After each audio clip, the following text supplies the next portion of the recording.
Welcome back to our Frost Over the World special on the Pakistan elections on Monday. After President Musharraf took power in Pakistan via that military coup in 1999, he brought in his people to run things. In 2004, he handpicked the then Finance Minister Shaukat Aziz to be his Prime Minister, a position he kept until the end of his term last November. During that time, the two men oversaw economic growth, a strengthened, though controversial, relationship with the United States, and a continued firm grip on power for President Musharraf and his PML-Q party. It's his party, but he himself is not taking part in this election. So who better to ask than Mr. Aziz, when he came in earlier, what he thinks will be the outcome for his party or the Musharraf party in these elections?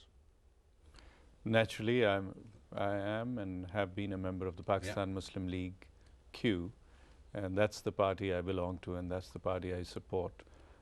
But if you look at the results which will come, we don't know what will happen, but it seems it will be a hung parliament, which means that no one party will have absolute majority.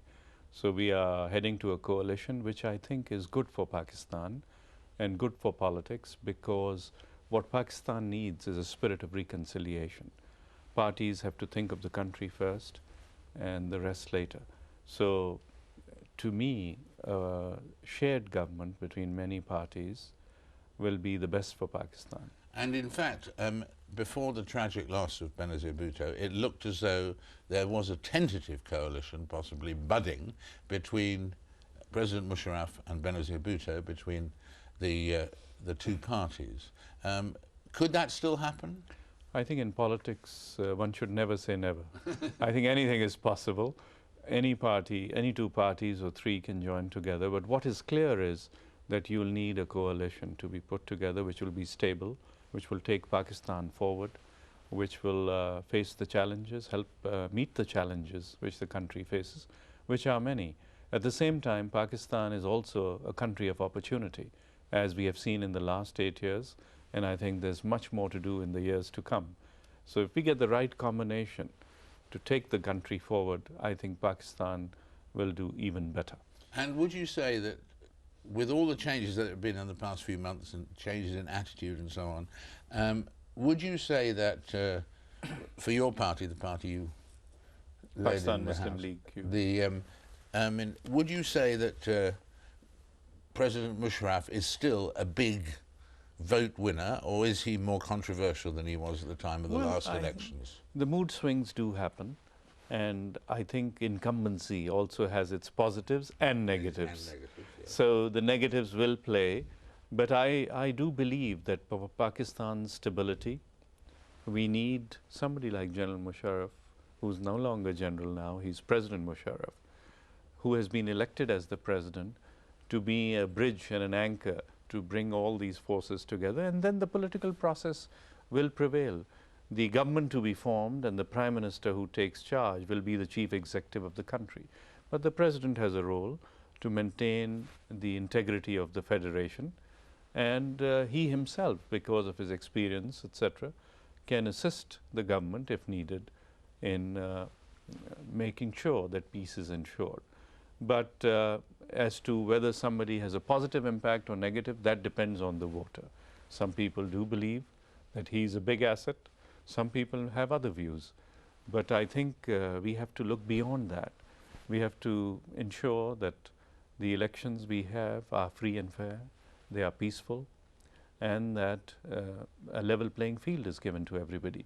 That is being promised, and there'll be thousands of observers from within the country and outside who will observe these elections. The integrity of the electoral process is critical for the future stability of Pakistan.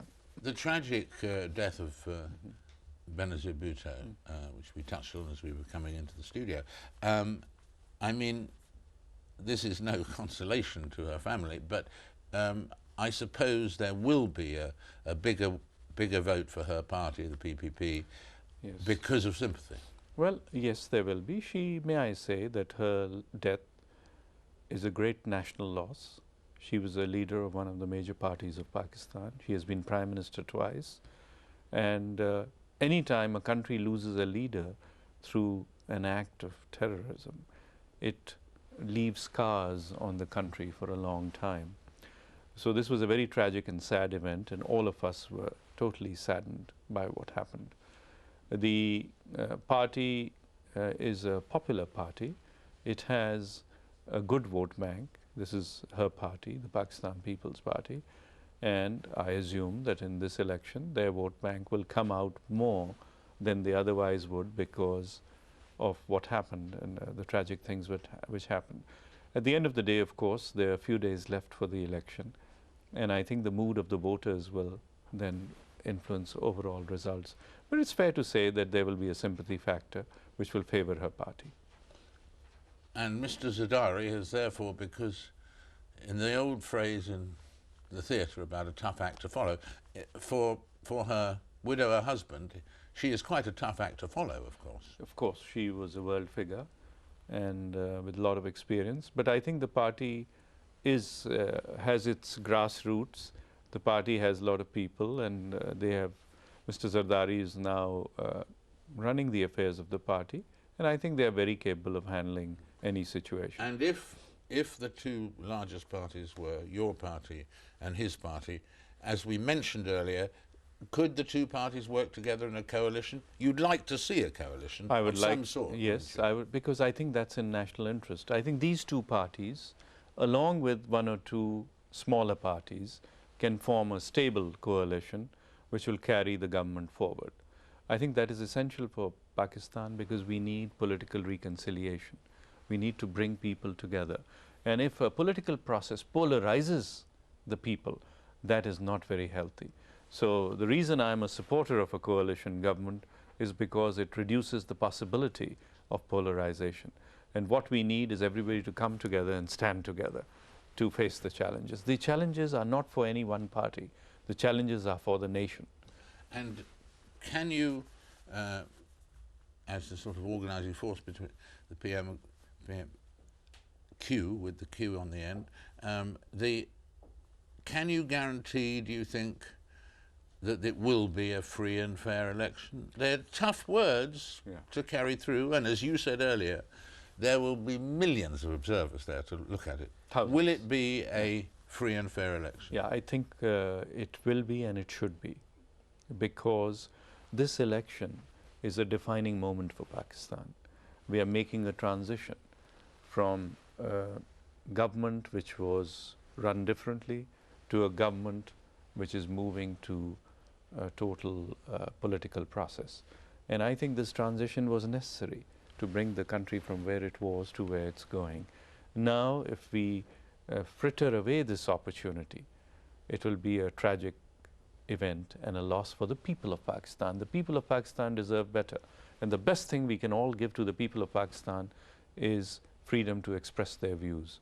I think it will be a free and fair election. Now, at the local level, you could have issues, but that happens in every election, almost in any country.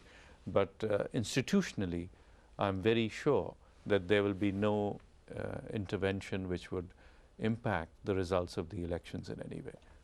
The party is very much there, it's active, and if the voters give it support, they will be very much in a government. They could form the government, they could be part of a coalition. It could be many combinations and permutations. Thanks a million for being with us. It's a pleasure to see you, sir. Shaukat Aziz, talking there about the party of President Musharraf. After the break, Imran Khan, a different voice.